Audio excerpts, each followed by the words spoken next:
difícil de analisar pelos dois eventos atípicos. Já começa com um gol do Flamengo, um gol relâmpago, e havia depois o pênalti bizarro marcado, o árbitro muito perto, ainda assim entendeu que o Everton Ribeiro tocou com a bola na mão. Se a gente observar o lance de longe ou da TV, pelo movimento do Everton, dá até para, num primeiro momento, achar que foi um toque com a mão, mas o árbitro estava muito perto e não conseguiu enxergar. Eu acho que havia muita expectativa pelo trabalho do Maurício Barbieri, de ver alguma coisa, assim, nesse pouquíssimo tempo ele já conseguiu dar alguma cara a esse Flamengo, mas o trabalho dele, primeiro, foi prejudicado por um pênalti que não existiu, e depois a falha que foi compensada com um gol impedido, no toque do William Arão, no primeiro lance, estava impedido, e também por uma falha do Juan, uma falha até incomum no zagueiro como o Juan. Então é difícil a gente analisar. Até muitos torcedores podem estranhar as substituições que ele fez. A primeira colocou o Giovânio no lugar do Paquetá, mas o Paquetá se esforçou bastante. Para mim foi o melhor jogador do Flamengo na partida, o que mais buscou. Não, antes ele tirou ele tirou o Dourado, né? Ele fez uma substituição para tentar compensar, né? Mas essa até que eu acho que, sei lá, teria mantido o poderia ter esperado um pouco, mas no caso do Paquetá, acho que não havia o que fazer, ele saiu visivelmente exausto e depois, já no fim, tirou o Vinícius Júnior para a entrada do Pará. E aí o torcedor, poxa, mas ali dava para buscar. O Vitória, muito frágil, demonstrou os erros que vem demonstrando desde o começo da temporada, uma defesa muito frágil, que se desarticula logo no primeiro lance do gol do Paquetá. Então, um time muito limitado. Wagner Mancini vai ter trabalho para consertar essa equipe, que mesmo com um jogador a mais não conseguiu se impor, em momento algum conseguiu colocar a bola no chão, ensaiar uma pressão sobre o Flamengo. E no caso do Vinícius Júnior, um jogador que ainda toma muitas decisões equivocadas, errou muitos passes na partida. Acho que o Vinícius se precipita demais em alguns lances e acabou sendo substituído, embora ele tenha sofrido a falta que deu origem ao segundo gol do Flamengo. Foi dele também o passe para o gol do Paquetá, né? Dele assistência, mas acho que ainda é um jogador que precisa ser lapidado. É difícil tomar a decisão de tirar o Vinícius Júnior, porque numa jogada ele pode desbaratar uma defesa inteira, mas acho que hoje ele não fez uma boa partida, apesar de ter sido decisivo nos lances de gol do Flamengo. Breler, esse bate-bola está só começando, mas eu já posso te dizer quem vai ser o MVP hoje. Quem vai falar mais? Quem ficou até um pouco mais de tempo na maquiagem para poder retocar, porque ele vai aparecer para todo o Brasil. Salve, Orley. Night Show. Salve, Espínola, já chegou. Ele tá vai preparado para tá falar um bocado, para gastar saliva, para dissertar sobre Wagner Highway e seus Blue Caps, que estão de azul lá. Olha lá, Maurão. Sim. São os Blue Caps mesmo. Tudo bem, Sálvio? Boa noite. Cartão de visita terrível do Campeonato Brasileiro da Arbitragem, Dudu. Boa noite para você, boa noite aos amigos, boa noite ao fã de esportes.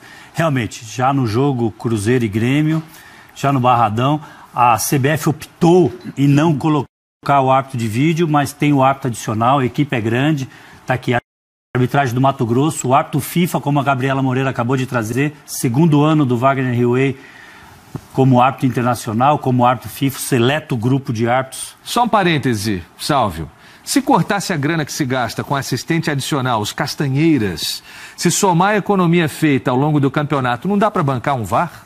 O investimento é muito pequeno em relação ao VAR, porque você já tem o adicional e esses adicionais passam a ser o custo como árbitro de vídeo, como pessoas. E aí você só tem o gasto com tecnologia, com equipamento, não tem o gasto com a substituição. E aí reduz bastante o custo. Essa conta não foi feita, Dudu. Quando foi apresentado aos clubes os 20 milhões, não foi feita essa conta do que se já economiza hoje. Poderia ter reduzido isso, porque foi uma reunião assim, é melhor não aprovar, é melhor a gente não gastar, vamos levar só coisa ruim. Levou coisas que a FIFA poderia não aprovar, na International Board aprovou, que tinha dificuldades e que tinha um gasto de 20 milhões. Foi feita uma planilha para, vamos ouvir um não. E depois nós vamos trazer até uma tela. Agora também esses 20 milhões aí poderiam também, se os caras quisessem dar uma apertadinha, reduzir legal, não podia não? Já reduziria o custo de 2. Nos 20 milhões, somou o árbitro de vídeo. Então, mas tiraria esse daí. Tiraria esse aqui. Quer dizer, que não se sabe quanto, mas é passagem, diária, né? Que teria no árbitro de vídeo. Então também teria, né? Então era o seguinte, vamos trabalhar com a hipótese aqui, bem hipotético, que o gasto aqui é em torno de 5 milhões. Erros primários, erros básicos e muito claros. Aí não é o caso não só de discutir o VAR, mas também de discutir o investimento em arbitragem, em preparo, porque esses lances são muito claros. Né? Eu não sei o que o Salvio vai dizer, mas eu vou fazer só um exercício de ilusão de ótica, de lance rápido, mesmo o árbitro estando perto. O movimento instintivo do Everton faz assim, sabe? Nos 90 minutos do jogo, as decisões que foram, lógico que depois disso o jogador fica sabendo, cuidando do mesmo assunto. Tem que dividir as tarefas. O adicional, o assistente, estava com o Mauro César olhando o jogo, por mais que aqui a gente fale de 6 olhos, o assistente, o adicional e o árbitro, alguém tem que ver isso. Alguém tem que ver. São 12 ao todo, né? E ao todo 12. Mesmo quem está do outro lado, se tiver essa convicção e estiver olhando, é divisão de tarefas. Cada um cuida de alguma coisa. O Salvio e a maneira como o Everton cai também. Isso ajuda. Ou seja, se bate na mão, é uma situação. A bola Defesa. bate no rosto dele. Ele é nocauteado praticamente. Isso não é nocauteado porque ele fica acordado. Mas é uma bolada na cara. A maneira como ele cai também. Um knockdown. O que eu acho curioso é o seguinte, toda vez agora que tem um erro de arbitragem, se tivesse o VAR, então não tem mais responsabilidade. Esses caras, eles ganham dinheiro, eles são profissionais. Essa história de que os caras têm que ser profissionais, eles são profissionais. Só que eles têm 2 empregos em geral. Muitos têm 2 empregos. O cara é professor, tem um comércio, faz sei lá o que da vida e tal, e trabalha também com arbitragem. Especialmente sobre o árbitro, que acabou interferindo diretamente no resultado, né, em 2 lances, um pró e outro contra o Flamengo. Faz uma avaliação do que aconteceu hoje aqui. Eu acho que o lance inicial definiu muito do que se tornou o jogo depois, né? Pela própria expulsão, isso condicionou um pouco o jogo. Eu acho que de repente é uma questão a se repensar do árbitro de vídeo. Acho que talvez ajudaria, e nesse caso que você citou, ninguém sairia prejudicado, né? Se a gente pudesse ter acesso a esse lance aí. Acho que ele foi infeliz nas decisões, mas não há o que fazer agora. Adélio, tecnicamente, como é que você avalia o comportamento da equipe? O que você pediu para eles em campo aconteceu? Essa equipe já está bem perto, bem parecida com o que você quer em campo, ou ainda falta muitos ajustes? Olha, eu acho que a equipe se comportou muito bem diante das circunstâncias que a gente entrou no jogo. Mais de 80 minutos aí com um jogador a menos. Se eu não me engano, a gente teve possibilidade de fazer o gol, fizemos o gol. Se entregaram em campo, uma atitude irrepreensível. Eu acho que até a própria torcida reconheceu isso no final, aplaudiu os jogadores. Então eu fico satisfeito com o que a gente conseguiu apresentar dentro da circunstância do que foi o jogo. A substituição do Paquetá pelo Giovani foi uma substituição técnica ou foi por alguma questão de desgaste? O Paquetá estava um pouco desgastado e a gente entendeu que o Giovani ali atuando pelo lado esquerdo podia ajudar mais. A gente tinha mais velocidade com o Vinícius no contra-ataque. Foi mais, mas o que pesou mais foi a questão do desgaste. Pegando esse gancho sobre substituição, queria que você falasse a respeito logo daquela primeira mudança, com 26 minutos, tirando o Dourado, né, e colocando o William Arão. A gente foi obrigado a fazer a substituição pela circunstância do jogo, né? A gente precisava se resguardar um pouco mais e ganhar velocidade para o contra-ataque, que é o que ia aparecer. O Dourado é um excelente jogador, tem ajudado bastante a gente, mas o jogo foi por um caminho que não ia favorecer a ele, por isso a gente fez a mudança. Barbieri, quanto que essa expulsão, aquele lance, acho que foi fundamental no jogo, atrapalhou no seu esquema que você vem trabalhando aí ao longo de 2 semanas? E para Libertadores, já pensando em Libertadores, Paquetá chega a ser algum problema? O esquema é esse mesmo que iniciou o jogo hoje? Como eu disse, o pênalti e a expulsão logo no início condicionaram muito o jogo, né? O que a gente tinha de proposta. E aí dentro do que a gente conseguiu apresentar, eu acho que a gente se comportou muito bem. Em relação ao próximo jogo da Libertadores, a gente vai ver com calma, vamos avaliar os atletas agora, ver como é que eles vão se apresentar e para a gente poder tomar a decisão em relação ao jogo do Santa Fé. E a saída do Everton? O que você tem a falar? O jogador que vai fazer muita falta, te atrapalha muito no esquema? O Everton é um grande jogador, vinha nos ajudando, mas a gente tem um grupo muito qualificado e acho que a gente tem que olhar agora para quem está no Flamengo, né? Dar oportunidade àqueles que de repente tinham... Suprir essas características que são diferentes, sobretudo na marcação. O Vinícius contribuiu muito na marcação durante o jogo todo, ele vem evoluindo nessa questão nos treinamentos, é um jogador agudo como é o Everton, acho que ele entrou muito bem, acho que jogou muito bem e deu conta do recado. Em relação à sua função, hoje foi sua estreia oficial, né, como técnico interino, a gente tem essa informação de que você continua como interino. Como é que você está diante disso? Como é que está a sua conversa com a diretoria a respeito? Obviamente que já foram tratados aí os detalhes disso. Então, queria que você falasse um pouco pra gente. Você é o técnico interino e essa posição é confortável para você? Olha, essa questão está com a direção, é uma decisão da direção. Eu sigo muito feliz e motivado de poder estar trabalhando no maior clube do Brasil e estou pensando dia a dia em poder contribuir e melhorar a equipe e estou satisfeito com a evolução que a equipe vem apresentando. Obrigado, senhores. Boa noite. Obrigado, professor. Obrigado. Boa noite, senhores. Obrigado também aí para Gabriela Moreira, que deu uma de Cícero Melo, você viu? Era o 8 perguntinhas em uma, só deu Gabi na coletiva. Parabéns a Gabi pelo grande trabalho. Antes do Salvio falar sobre o posicionamento correto do assistente adicional, quero ouvir de vocês as primeiras impressões do Barbieri, não só pelas mudanças que fez, mas também você tem que lidar com a imprensa e o Flamengo é um bombardeio diário. Ele está saindo bem nesse contato? Foram boas as explicações para as mudanças? O que você achou, Antero? Você sentiu que o Barbieri está pronto para segurar esse rojão? Ele ainda tem... Não, ainda ele vai ter de se acostumar mais a esse tipo de pressão, de pergunta, de elogios, de críticas. É um processo de aprendizagem. Eu falei algumas vezes e repito aqui, só vai ser possível saber se de fato ele é bom, se ele é um técnico para ser confirmado pela direção do Flamengo, se a direção do Flamengo não ficar só naquela, não, é ele aqui sim, mas continuar procurando alguém na primeira oscilação, deixa o cara sair. Aí ele vai sentir também no dia a dia, no contato com seus patrões, né, se está com moral ou não. Porque ele é jovem, mas é um cara que já rodou muito. Sim, rodou bastante. Eu lembro do bate-bola antigo ainda, outro cenário, dele aqui como técnico do Red Bull, que pode não ser um time comparável ao Flamengo em termos de massa, mas lhe deu rodagem tem também. Uma baita estrutura. Deu rodagem. Então, mas agora também a questão da exposição é muito maior. Muito maior. É muito diferente. Você mesmo, assim, na prática ele foi aprendendo, né, no dia a dia dele. Agora, lidar com imprensa, com pressão, com torcida e tal, é diferente, não tem nem comparação. Mas hoje também senti nele, assim, um técnico foi surpreendido com a falha da arbitragem, com a necessidade de mudar, dentro da lógica dele, achou que era o correto, né?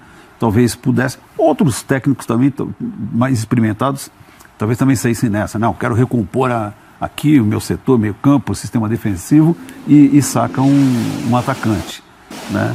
O Dourado não tem essa mobilidade que o Flamengo ia precisar, mas talvez pudesse especialmente ter exigindo um pouco mais do Diego ter essa mobilidade. Mas enfim, é uma substituição que ela não é condenável, porque outros técnicos experientes também talvez fizessem. Mas acaba sendo prejudicado. Acho que primeiro a gente tem que dar um crédito para ele, né, de confiança, esperar o trabalho dele. E segundo, o de hoje é diferente. Ele já começou com 16 segundos, opa, 1-0, beleza. Agora o caminhão é para cima do Mancini. Aí com 10 minutos, um pênalti, uma expulsão, fica a preocupação. Fica a preocupação de, bom, pelo menos vamos ver se a gente não tem um prejuízo. Sai daqui com um empate que será um prejuízo menor. Tem que dar mais um tempo. A explicação dele para as alterações, você gostou? Você achou que ele mexeu bem no time? Eu achei que o Paquetá estava meio pregado mesmo. O Blair destacou bem. O Paquetá talvez o torcedor, né, fica mesmo preocupado. Retirou o Paquetá. Ele tem um jogo quarta-feira, né? É um jogador importante. Ele tem um jogo da Libertadores na quarta-feira. Acho que faz sentido. E o Giovani não entrou mal, acabou até participando do segundo gol. O gol foi numa banheira danada do Arão, mas o Giovani que cruzou para o Hever cabecear para o gol. Acabou tendo uma participação importante. O jogador que veio do banco participa do gol, o técnico acabou acertando de certa forma. A situação dele é uma situação muito clara. O presidente do Flamengo quer que ele continue, sonha com o novo Zé Ricardo. Não sei se ele sonha com o novo Márcio Araújo, mas com o Zé Ricardo ele sonha. E o novo Márcio Araújo, aliás, o novo Zé Ricardo é o Maurício Barbieri. Os jogadores querem também esse técnico, está muito claro. Tanto que correram hoje e vão continuar correndo, vão lutar por ele para que ele seja efetivado. Já o vice-presidente de futebol, o Ricardo Lomba, que vive, embora o discurso oficial seja de que está tudo pacificado, tem nada de pacificado. É ele aqui do canto do ringue e o Bandeira do outro lado. E junto com ele, o grupo político Soflá, que sustentava o bandeira e hoje está meio que rompido com o presidente do Flamengo, que está completamente isolado politicamente dentro do clube. Pouquíssimas pessoas, se é que há alguém, além do Fred Luz, que é o CEO, né, que é um funcionário do Flamengo, não é digamos assim, uma pessoa do cenário político do clube, talvez não tenha mais ninguém com ele. E então é essa a situação. Se o time for mal, claro que o desejo do vice de futebol e daqueles que o acompanham vai crescer. Tu contrata alguém, tem que trazer um técnico mais cascudo e tal. Se o Barbieri conseguir bons resultados, eu acho que hoje, até pelas circunstâncias, ele saiu sem ferimentos leves, saiu inteiro, entendo dessa maneira, ele vai ficando como ficou o Zé Ricardo. Ele vai ser interino até o momento em que ele... É a mesma história do Zé Ricardo.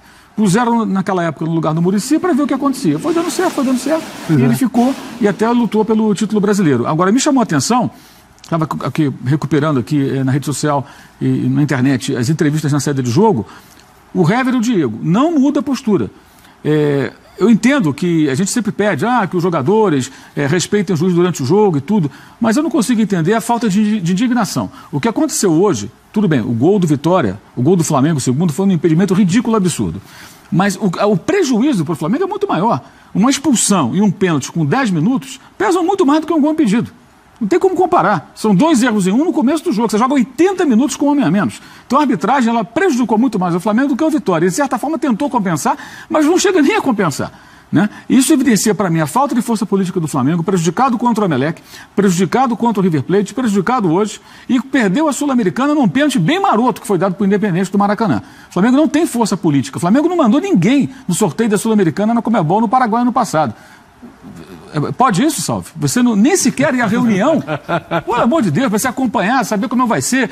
O Salve sempre fala sobre isso. Escala de arbitragem, existem várias situações. Você pode ter, de repente, árbitros caseiros apitando seus jogos em casa.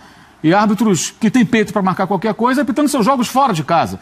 Né? Aliás, o contrário, né? Árbitros caseiros quando você sai e árbitros mais duros quando você está em casa. Esse tipo de coisa acontece. Tem sorteio, mas tem um perfil. Então, assim, tudo isso depende muito de acompanhamento, de marcar em cima, de conhecer as pessoas, saber qual é o perfil de cada árbitro. Mas o mundo ideal, isso não existiria. O mundo ideal não existe.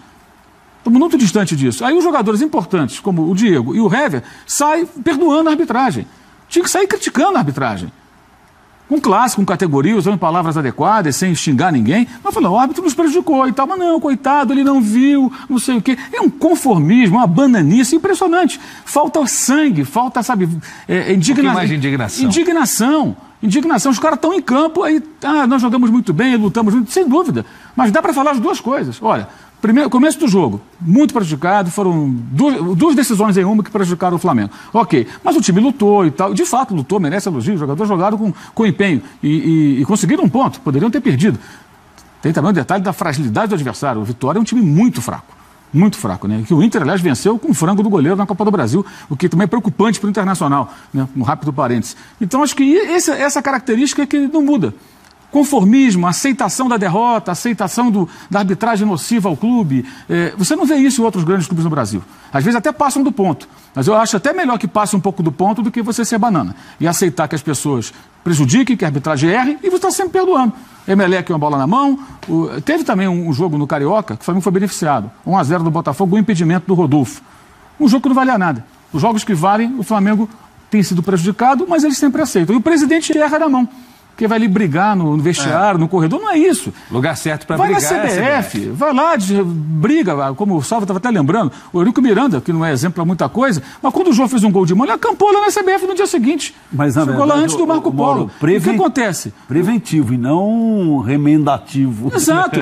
Eu não estou defendendo que a arbitragem ajude o clube algum. Mas se você não acompanhar em cima... Você tem que conseguir um mínimo de respeito. Você é mais facilmente prejudicado.